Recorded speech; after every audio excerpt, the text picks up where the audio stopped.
ప్రభునందు ప్రేమైన సోదరి సోదరులారా, దేవుడు మనల్ని ప్రేమించి మరి యొక్క నూతన దినాన్ని మన జీవితాలలో అనుగ్రహించి వేకువనే లేచి మనమందరం కూడా సహవాసంగా చేరడానికి దేవుడు మనకిచ్చినటువంటి మంచి అనుకూలమైన సమయాన్ని బట్టి మన ప్రభువును ఎంతైనా స్తుతించ బద్దులమై ఉన్నాం.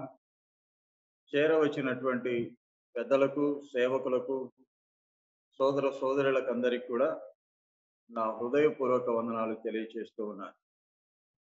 ఈ ఉదయకాలం వేళ మన ధ్యాన నిమిత్తమై పరిశుద్ధ గ్రంథములో నుండి రాజులు మొదటి గ్రంథము 7వ అధ్యాయం 13, 14 వచనాలు చదువుకుందాం. రాజులు మొదటి గ్రంథము 7వ అధ్యాయం 13వ వచనం, 14వ వచనం. రాజైన సొలొమోను తూరు పట్టణము నుండి హీరామును పిలువనంపించెను. ఇతడు నఫ్తాలి గోత్రపు విధవరాలి కుమారుడై ఉండెను. ఇతని తండ్రి తూరు పట్టణపు వాడగు విత్తడి పనివాడు. ఈ హీరాము పూర్ణ ప్రజ్ఞగల బుద్ధిమంతుడును, ఇతడితో చేయు సమస్తమైన పనులలో బహు చమత్కారపు పనివాడునై ఉండెను. అతడు సొలొమోను వద్దకు వచ్చి అతని పని అంతయు చేసెను. చిన్న ప్రార్థన చేద్దాం. పరిశుద్ధుడమైనటువంటి తండ్రి, ప్రేమ కలిగినటువంటి దేవా, మీకు స్తోత్రం చెల్లిస్తూ ఉన్నా. మమ్మల్ని ప్రేమించారు, మా ఆయుస్సును పొడిగించారు, ఆరోగ్యాన్ని ఇచ్చారు, మరి ఒక నూతన దిన ప్రవేశాన్ని దయచేశారు. వేకువనే లేచి మేమందరము జూమ్ మీటింగ్లో సహవాసంగా చేరడానికి కృపను అనుగ్రహించారు. అందుకే వందనాలు. చక్కగా పాట పాడిన మీ దాసుని బట్టి వందనాలు. ఆ పాట ద్వారా మీరు మహిమ పొందినందుకై మీకు స్తోత్రం చెల్లిస్తున్నాను. తిరిగి వాక్య ధ్యానం కోసమే మీ గ్రంథంలో నుంచి 2 వచనాలు చదువుకున్నాం. అందులో నుండి మాకు చాలిన సరిపోయిన సందేశం దయచేసి మీరే మహిమ పొందమని మా ప్రభువును రక్షకునైన క్రీస్తు యేసు అతి పరిశుద్ధ నామమున స్తోత్రం చెల్లించి ప్రార్థన చేసి వేడుకుంటున్నాము తండ్రి. ఆమేన్. ప్రభునందు ప్రియులారా, మనం చదువుకున్నటువంటి ఈ భాగంలో రాజైనటువంటి సొలొమోను దేవుని మందిరాన్ని కట్టిస్తూ ఉన్నాడు. ఆ మందిరాన్ని కట్టించడానికి పనివారు కావాలి. ఆ పని చేయడానికి తూరు పట్టణములో నుండి ఒక వ్యక్తిని పిలిపించాడు. అతడి పేరు హీరాము అని వ్రాయబడి ఉంది. అతడిలో ఎన్నో లక్షణాలు ఉన్నాయి, ఎన్నో గుణాలు ఉన్నాయి. కానీ అతడు ఎక్కడి నుండి వచ్చాడు, ఏ గోత్రపు వాడు, ఆ గోత్రములో ఉన్నటువంటి విశేషమైన సంగతులు ఏంటి అని మొదట ధ్యానం చేద్దాం. హీరాముని గురించి కాక, హీరాము ఏ గోత్రములో నుండి వచ్చాడు, ఆ గోత్రములో ఉన్నటువంటి కొన్ని ఆలోచన. అతడు నఫ్తాలి గోత్రపు విధవరాలి కుమారుడై ఉండెను అని వ్రాయించాడు దేవుడు. ఇతడు నఫ్తాలి గోత్రపు వాడు. ఈ నఫ్తాలి ఎవరు? నఫ్తాలిలో ఉన్నటువంటి లక్షణాలు ఏంటి? అవి కూడా మనం ఆలోచించాలి. మనం ఎక్కడి నుండి వచ్చామో అక్కడి నుండే మన లక్షణాలు కూడా ఆరంభం అవుతాయి. గౌరవప్రదమైన కుటుంబంలో నుంచి వస్తే మర్యాదపూర్వకమైనటువంటి జీవితాన్ని మనం లోకానికి చూపిస్తాం. అదే ఏదైనా కొంచెం అల్లరి చేసే కుటుంబం కానీ, సాక్ష్యానికి భిన్నంగా ఉన్నటువంటి కుటుంబం కానీ వస్తే అలాంటి లక్షణాలే. పులి కడుపులో పులి పుడుతుంది అని మనకు లోక సామెత ఉంది. అలాగే ఇతడు కూడా ఏ గోత్రము నుండి వచ్చాడు అంటే నఫ్తాలి గోత్రము నుండి వచ్చాడు. హీరాముని గురించిన ఆలోచన కంటే ముందుగా నఫ్తాలిని గురించినటువంటి ఆలోచన చేద్దాం. ఈ నఫ్తాలి ఎవరు? ఆదికాండము 30వ అధ్యాయం. ఆదికాండము 30వ అధ్యాయం 7, 8 వచనాలు చదువుదాం. రాహేలు దాసి అయినటువంటి బిల్హ తిరిగి గర్భవతి అయి యాకోబుకు 2వ కుమారుని కనెను. అప్పుడు రాహేలు దేవుని కృప విషయమై నా అక్కతో పోరాడి గెలిచితిననుకొని అతనికి నఫ్తాలి అని పేరు పెట్టెను. ఈ నఫ్తాలి అన్నటువంటి పేరు అంత సులభంగా దొరికినది కాదు. రాహేలు దాసి అయినటువంటి బిల్హా యాకోబునకు రెండవ కుమారుణ్ణి కన్నది. యాకోబు కుమారుల్లో ఇతడు ఆరవ వాడు. బిల్హాకు పుట్టినటువంటి కుమారుల్లో రెండవ వాడు. ఇతడు రాహేలు యొక్క దాసికి పుట్టినటువంటి వాడు. అతడు జన్మించినప్పుడు రాహేలు చెప్పినటువంటి మాట ఏంటంటే, దేవుని కృప విషయమై నా అక్కతో పోరాడి గెలిచి తిని, పోరాడి గెలుచుట ద్వారా దొరికినటువంటి పేరు నఫ్తాలి. అంత ఈజీగా సులభంగా ఆ పేరు రాలేదు. నా అక్కతో పోరాడి గెలిచి తిని, పోరాడి గెలుచుటలో ఒక పేరు దొరికింది. యాకోబు కూడా రాత్రంతా దేవునితో పోరాడాడు. ఆయన కాళ్ళు పట్టుకున్నాడు. ఆశీర్వదించేంత వరకు వదలను అన్నాడు. తొడ గూటి మీద కొట్టినా, తొడగూడు వసిలినా, నొప్పిని భరిస్తూ ఉన్నా, పట్టు మాత్రం విడవకుండా దేవునితో పోరాడాడు. అప్పుడు దేవుడు యాకోబునకు పెట్టినటువంటి పేరు, నీవు దేవునితోనూ నరులతోనూ పోరాడి గెలిచితివి గనక నీ పేరు యాకోబు అనబడక ఇక మీదట నీ పేరు ఇశ్రాయేలే అన్నాడు. ఇశ్రాయేలు అన్నటువంటి పేరు దేవుడు పెట్టినటువంటి పేరు. అది మనుషుడు తనకు తానుగా పెట్టుకున్న పేరు కాదు.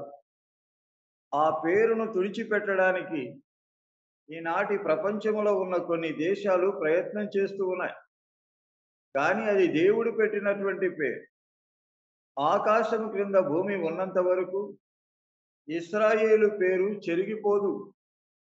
అది దేవుని చేత ఏర్పాటు చేయబడిన పేరు. ఆ పేరు అంత సులభంగా ఆయనకు దొరకలేదు.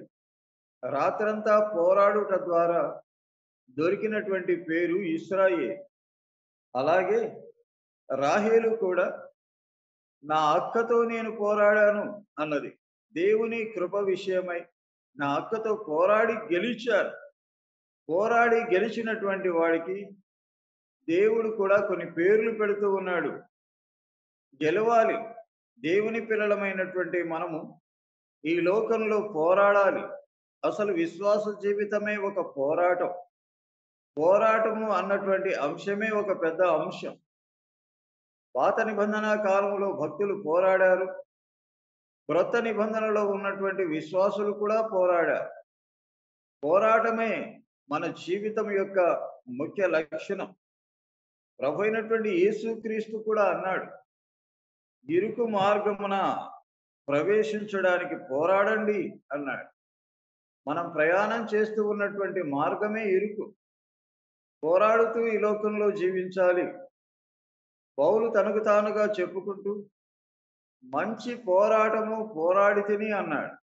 నా పరుగు కడ ముట్టించి తిని అన్నాడు. ఎఫెసీయులకు రాసినటువంటి పత్రిక 6వ అధ్యాయంలో మనము పోరాడునది శరీరులతో కాదు అన్నాడు. పోరాడుతూనే ఉండాలి. విశ్వాస జీవితం అంటే పోరాట జీవితం. ఆ పోరాటంలో ఓడిపోకూడదు. గెలవాలి. గెలిస్తే దేవుడు కూడా మనకు పేరు పెడతాడు. మన పేరును మారుస్తాడు. మన జీవితాలను ఆశీర్వదిస్తాడు.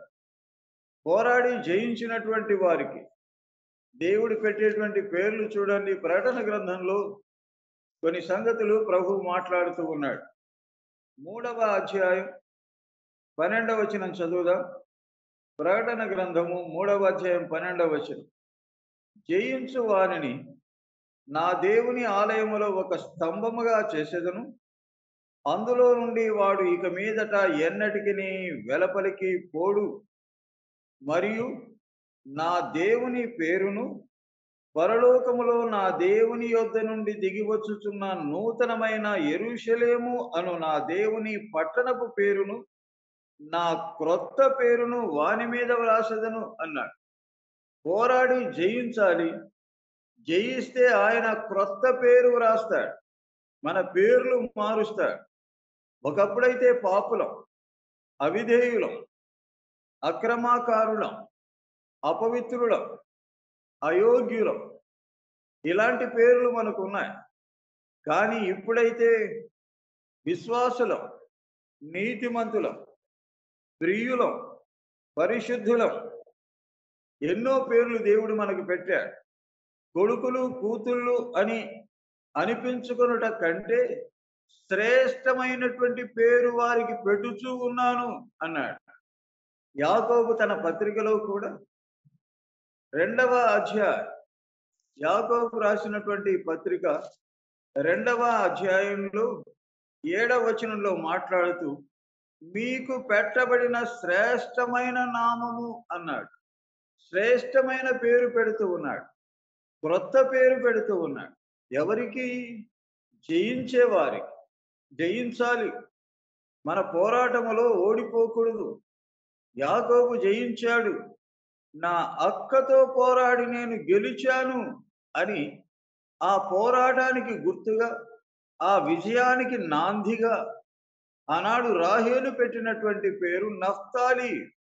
పోరాడి జయించుట ద్వారా దొరికిన పేరు. మన జీవితాలలో కూడా ఒక పోరాటం అన్నది ఉన్నది అని ప్రభువు చెబుతూ ఉన్నాడు. అందులో మనం జయిస్తూనే ఉండాలి.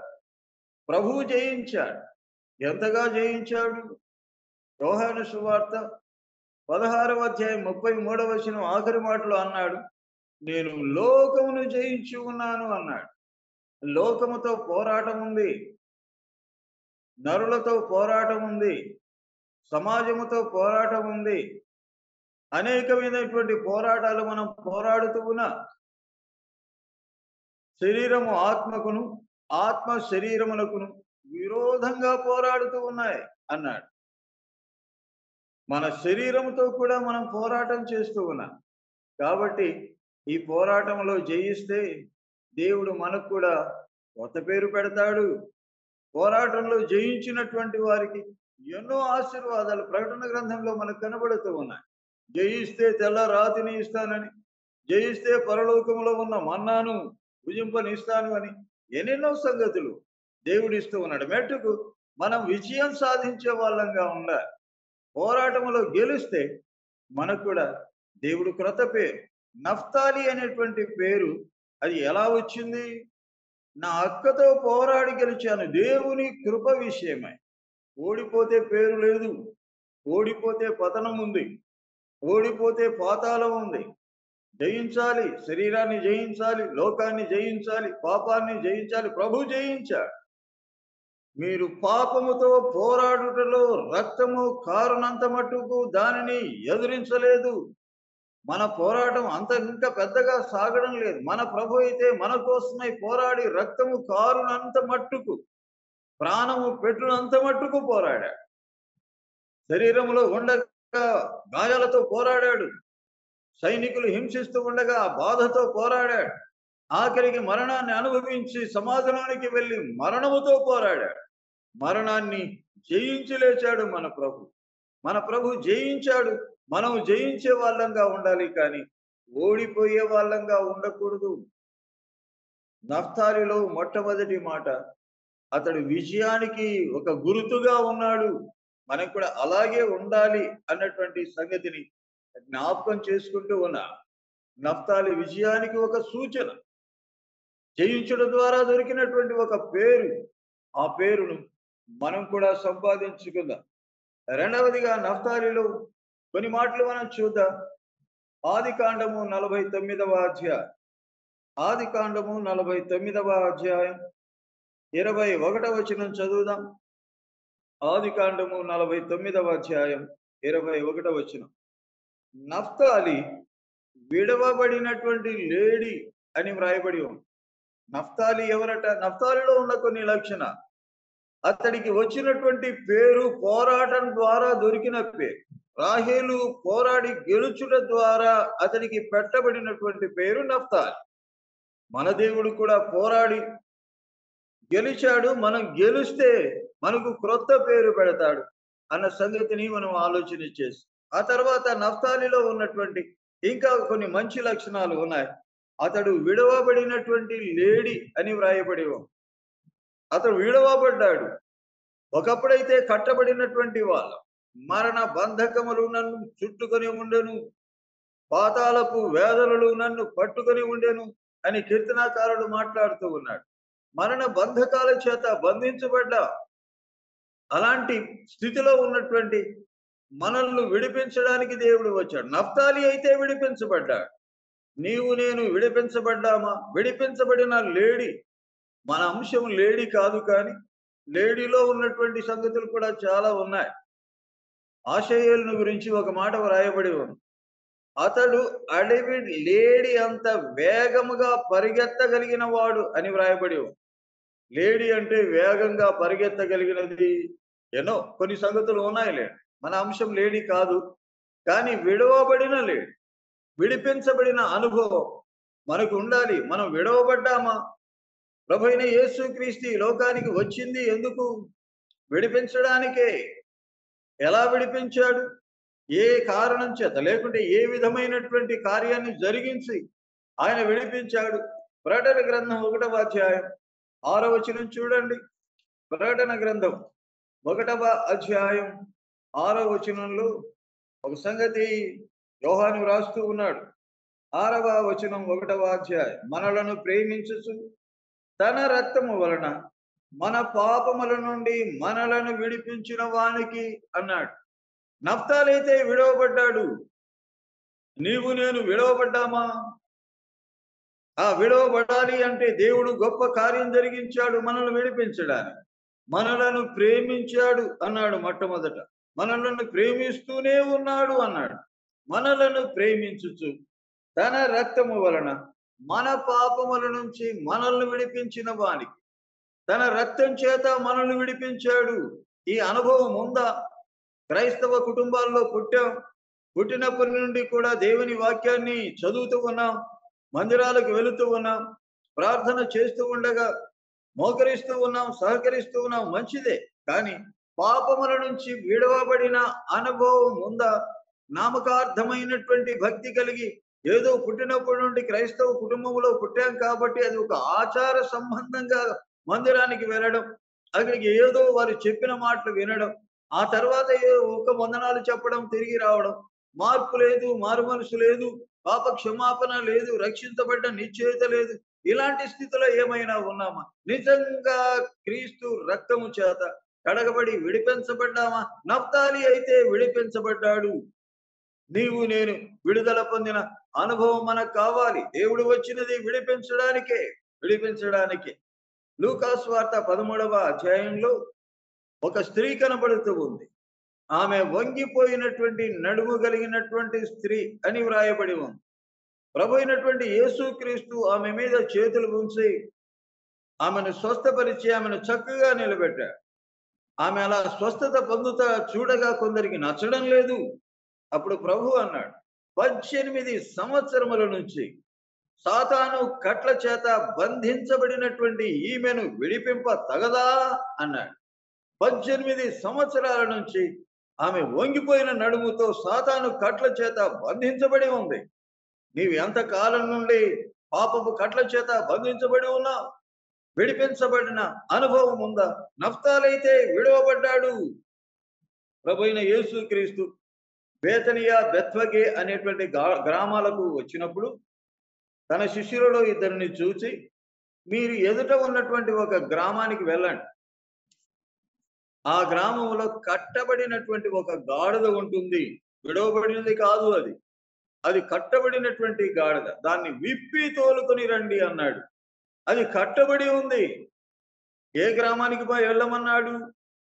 మీ ఎదుటనున్న గ్రామం. ఆ గ్రామం పేరు వ్రాయబడలేదు, కానీ ప్రభు కావలసినది గ్రామం కాదు, గాడిద. కట్టబడినటువంటి గాడిద కావాలి. అది విడిపించబడాలి. అది కట్టబడి ఉండడం దేవునికి ఇష్టం కాదు. గాడిద పోలికలు లేకుంటే గాడిద స్వభావంలో ఉన్నటువంటి మనుష్యుడు కూడా పాపాల చేత బంధించబడి ఉన్నాడు. అతడు విడిపించబడాలి. అతన్ని లేకుంటే ఆ గాడిదని విప్పి తోలుకొని రండి అని ప్రభు అంటూ ఉన్నాడు. యోహాను సువార్త 11వ అధ్యాయంలో కూడా లాజరు సమాధి దగ్గరికి వచ్చాడు. లాజరు సమాధి దగ్గరికి ప్రభు అయినటువంటి యేసుక్రీస్తు వచ్చినప్పుడు అక్కడ ఉన్నటువంటి ప్రజలు లాజరు చనిపోతే అతన్ని ప్రేత వస్త్రములతో కట్టి సమాధిలో పెట్టారు. యేసు ప్రభు వచ్చి లాజరు సమాధి దగ్గర నిలిచి లాజరు బయటికి రమ్మని పిలవగానే లాజరు లేచాడు. కానీ ఎలా వచ్చాడు? లాజరు తన ముఖమునకు చేతులకు ప్రేత వస్త్రములు కట్టబడినటువంటి వాడై లేచి వచ్చాడు. లేచాడు కానీ ఆ ప్రేత వస్త్రాలు అలాగే ఉన్నాయి. మెట్టుకు లేచాడు కానీ ప్రేత వస్త్రాలు అలాగే ముఖానికి చేతులకు కట్టబడి ఉన్నాయి. ఈ దినాల్లో విశ్వాసులైనటువంటి వారు కూడా అలాగే ఉన్నారు. లేచినట్టుగా ఉంది కానీ ఇంకా కొన్ని కట్లు అలాగే ఉన్నాయి. ఒక పాట పాడుకుంటాం కదా మనం. లాజరు వలెనే లేపబడితివా పాపంపు గోతి నుండి, లాజరు వలెనే లేపబడితివా పాపంపు గోతి నుండి, లేపబడి ప్రాచీన కాట్లతో బంధింపబడితివో యోచింపరా, లేపబడి ప్రాచీన కాట్లతో బంధింపబడితివో యోచింపరా, లేరా క్రైస్తవాతనయా, కాలంబు చాలా గతించిపోయి జాగీల చేతువు సోదరా, లేరా క్రైస్తవాతనయా, లేపబడి ప్రాచీన కట్లతో బంధింపబడితేవో యోచింపరా అంటూ ఉన్నాడు భక్తుడు. లేచా, ఇంకా ఉన్నాయా కట్లు? పాపపు కట్లు, ప్రాచీనపు కట్లు, ఆచారం అనే కట్లు, అలంకారం అనే కట్లు, కులము అనేటువంటి కట్లు, ఇంకా ఏమైనా ఉన్నాయా? ధనవంతులు అన్నటువంటి కట్లు, పేదలు అన్నటువంటి కట్లు, దరిద్రులు అన్నటువంటి కట్లు, భేదాభిప్రాయాలతో కూడుకున్న కట్లు ఏవైనా ఉన్నాయా? కట్ల నుంచి విడిపించబడాలి. యేసు ప్రభు విడిపించడానికి వచ్చాడు. నఫ్తాలి అయితే విడిపించబడ్డాడు. మనకింకేవైనా ప్రాచీనపు కట్లు?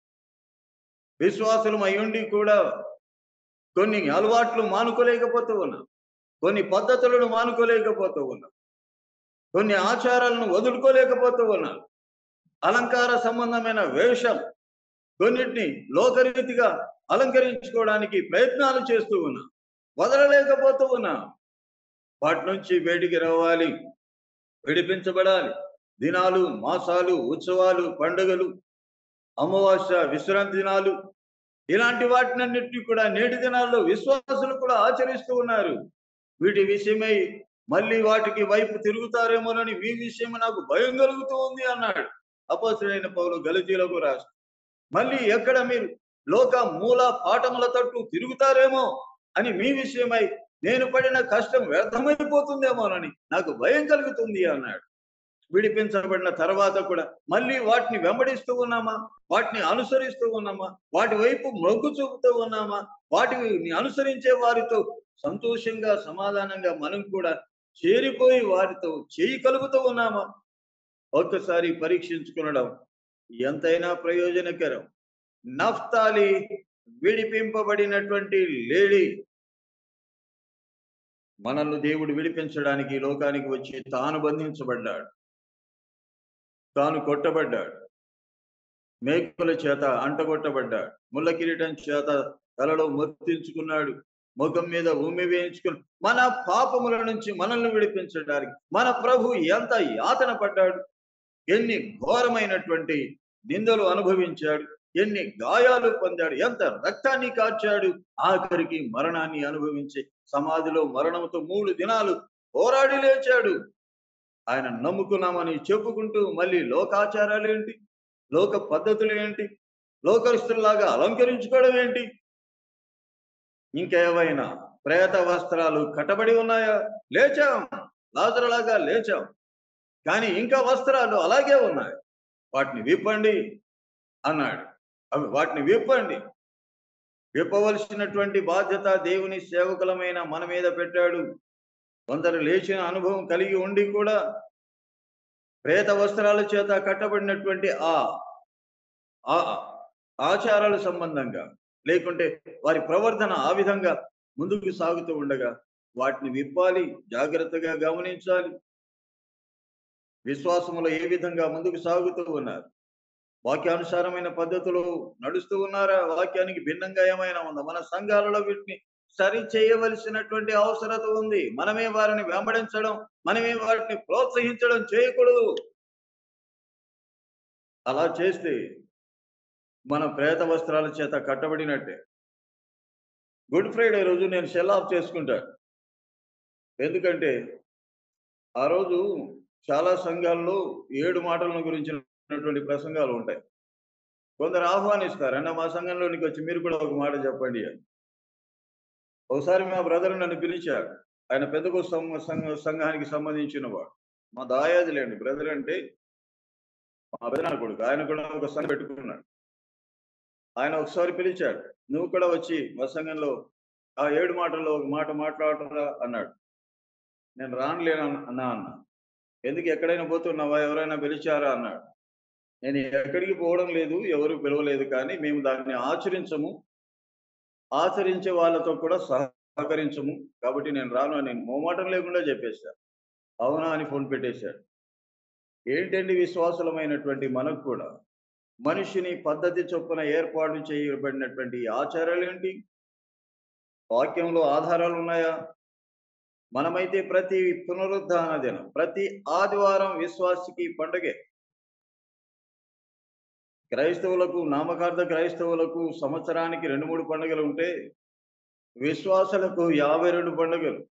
అది ప్రతి ఆదివారం కూడా పునరుద్ధాన శక్తిని జ్ఞాపకం చేసుకుంటూ, ఆయన సన్నిధిలో వెళ్లి ఆయనను ఆరాధన చేయుట విశ్వాసులకు గొప్ప పండుగ. ఇలాంటి అనుభవాలు కలిగి ఉండాలి కానీ, మనుషుల చేత నియమించబడినటువంటి నియమాలతో కూడుకున్న పద్ధతులను వెంబడించడం విశ్వాసికి తగదు. మనం విడిపించబడ్డాం. Naphtali విడిపించబడినటువంటి lady. అతనిలో 2 మాటలు మనం విన్నాం. ఒకటి పోరాడుట ద్వారా అతడికి దొరికిన పేరు నఫ్తాలి. రెండవదిగా నఫ్తాలి విడిపించబడినటువంటి లేడీ. మూడవ మాట కూడా చూద్దాం. మూడవ మాట మనకు సమయం ఉన్న మేరకు ధ్యానం చేద్దాం. 49వ అధ్యాయం ఆదికాండం. ఆదికాండము 49వ అధ్యాయం 2వ లైన్ చూడండి. 21వ వచనం 2వ లైన్. అతడు ఇంపైన మాటలు పలుకును అని వ్రాయబడి ఉంది. ఎంత చక్కగా నఫ్తాలిని గురించి పరిశుద్ధాత్ముడు వ్రాయించాడు. అతడు మంచి మాటలు లేకుంటే ఇంపైన మాటలు పలుకును. మాటలు ఎలా ఉన్నాయి?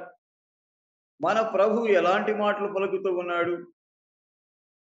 ప్రభు అయినటువంటి యేసుక్రీస్తు మాట్లాడుతూ ఉండగా ఆయన మాటలలో ఏదైనా తప్పు పట్టుకోవాలని కొందరు అధికారులు బంట్రౌతులను పంపించారు ప్రభు దగ్గర ఆయన బోధలు వినడానికి.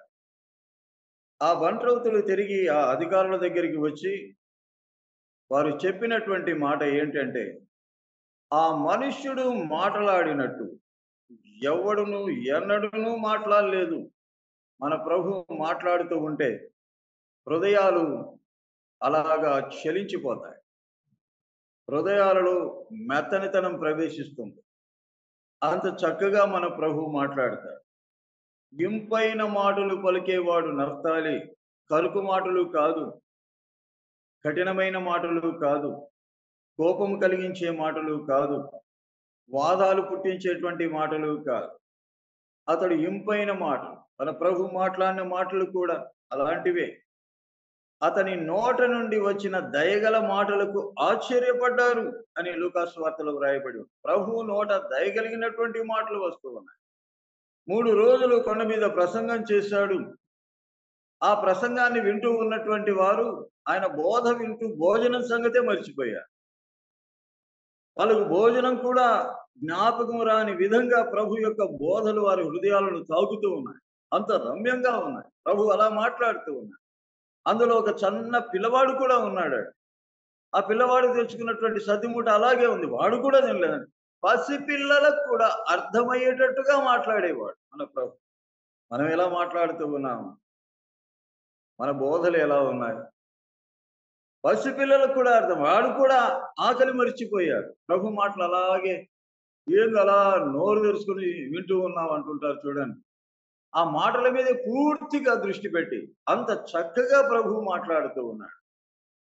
నఫ్తాలి ఇంపైనటువంటి మాటలు పలికేటువంటి వాడు. సొలొమోను ఎలా మాట్లాడుతూ ఉన్నాడో చూడండి. రాజులు మొదటి గ్రంథంలోనే సొలొమోను మాట్లాడుతూ ఉన్నటువంటి మాటలను బట్టి షేబా దేశపు రాణి ఆమె చెబుతూ ఉన్నటువంటి సాక్ష్యం. 8వ వచనం చదువుదాం. 10వ అధ్యాయం రాజులు మొదటి గ్రంథం 8వ వచనం 10వ అధ్యాయం. నీ జనులు భాగ్యవంతులు, నీ ముందర ఎల్లప్పుడూ నిలిచి నీ జ్ఞాన వచనములను వినుచుండు నీ సేవకులు భాగ్యము. జ్ఞాన వచనములు సొలొమోను మాట్లాడుతూ ఉంటే అందులో జ్ఞానం దొరుకుతూ ఉందట. ఆ మాటలు అలాగే వినాలి అనిపిస్తూ ఉంటుంది. అంత చక్కగా వింటూ ఉన్నారు. అంత చక్కగా సొలొమోను మాట్లాడుతూ ఉన్నారు. మన మాటలు ఎలా ఉన్నాయి? కొందరు లోకంలో అనుకుంటూ ఉంటారు. వీడు మాట్లాడుతూ ఉంటే అక్కడే పట్టుకొని వీడిని వేయాలనిపిస్తుందన్న అనుకుంటారు. అంత కోపం వచ్చే మాటలు మాట్లాడుతూ ఉంటారు. కొందరు వాక్యాన్ని మాట్లాడుతూ ఉంటే అప్పుడే అయిపోయిందా అన్నట్టుగా ఉంటుంది. మరికొందరు మాట్లాడుతూ ఉంటే ఎప్పుడైపోతుందా అన్నట్టుగా ఉంటుంది. ఎలా మాట్లాడుతూ ఉన్నా దేవుని వాక్యాలు. నఫ్తాలి మాట్లాడుతూ ఉన్నటువంటి మాటలు ఇంపైనటువంటి మాటలు మాట్లాడుతూ ఉన్నాడు అని వ్రాయబడేవారు. మన మాటలు జాగ్రత్త, చక్కగా మాట్లాడు. కొందరు మాట్లాడుతూ ఉన్నారంట చూడండి. తిమోతికి రాసినటువంటి పత్రిక, అపోస్తలుడైనటువంటి పౌలు తిమోతికి రాసిన పత్రిక, కొన్ని మాటల గురించి దేవుని వాక్యంలో చాలా సంగతులు ఉన్నాయి మాటల గురించి. 2వ పత్రిక 2వ అధ్యాయం 14వ వచనం నుండి చూద్దాం చూడండి. వినువారిని చెరుపటకే గాని మరి దేనికి పనికిరాని మాటల గురించి వాదం పెట్టుకొనవద్దు. వీరెలా మాట్లాడతారట? వినువారిని చెరిపే మాటలంట. చెరిపే మాటలు. వాడి మాటలు విని వీడు చెడిపోయినాడన్న అంటూ ఉంటారు కొంతమంది పిల్లలను చూచి. పిల్లలే కాదు పెద్దలు కూడా. అదో ఆయన మాటలు విని ఈయన చెడిపోయినాడన్న అంటూ ఉంటారు.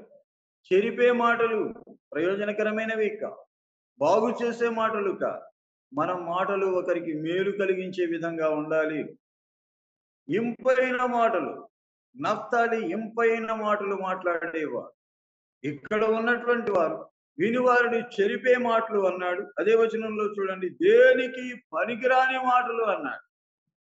వీడి మాటలు వింటే వాని మాటలు కూటికి రావు, కూరకు రావు అంటుంటారు చూడండి. లోకంలో మనం చాలా సంగతులు ఇట్లాంటివి వింటూ ఉంటాం. దేనికి పనికిరావు, ఏ ప్రయోజనము ఉండదు. అతని మాటల్లో ఎక్కడ నిజము ఉండదు, ఏ విధమైనటువంటి లాభము ఉండదు. దేనికి పనికిరాని మాటలు అన్నాడు. 15వ వచనంలో కూడా చూడండి, లేకపోతే 16వ వచనం, అపవిత్రమైన మాటలు అన్నాడు. ఎంత భయంకరంగా మాట్లాడతారో కొందరు నోరు తెరిస్తే. నోరు తెరిస్తే చాలు దడాలు దడాలంట వచ్చేది. మనుములు అంటూ ఉంటారు. తెరిస్తే చాలు, ఎందుకు వీళ్ళతో ఊరికే నోరు కలిపామా, ఎందుకు వీళ్ళతో పెట్టుకున్నామా అనిపిస్తూ ఉంటుంది. వాళ్ళు నోరు తెరిస్తే అపవిత్రమైన మాటలే. అపవిత్రమైనటువంటి వట్టి మాటలు అన్నాడు. వట్టి మాటలు లేమిడికి కారణం. దేనికి పనికిరాని మాటలు, వినేవారిని చెరిపే మాటలు, అపవిత్రమైన మాటలు, వట్టి మాటలు. 15 కొరుకుడు పుండు ప్రాకినట్టుగా వారి మాటలు ప్రాకును. కొరుకుడు పుండు అంటే క్యాన్సర్ వ్యాధి. ఒక్క మాట వారు మాట్లాడిన మాట హృదయంలో దూరింది అంటే, అది మన హృదయంలో తొలిచివేస్తూ పాడు చేస్తదండి. అలాంటి మాటలు కొందరు మాట్లాడుతూ ఉంటారు. కొరుకుడు పండు ప్రాకినట్టుగా వారి మాటలు ప్రాకును. మన మాటలు ఎలా ఉన్నాయి? సమూయేలు మొదటి గ్రంథం 2వ అధ్యాయంలో హన్నా గారు విజ్ఞాపన చేస్తూ ఒక గాన రూపకంగా పాట పాడినట్టుగా ఆమె ప్రార్థన చేస్తూ ఆమె యొక్క ఆ మాటలలో ఒక మాట పలుకుతూ ఉంది. 2వ అధ్యాయం చూడండి.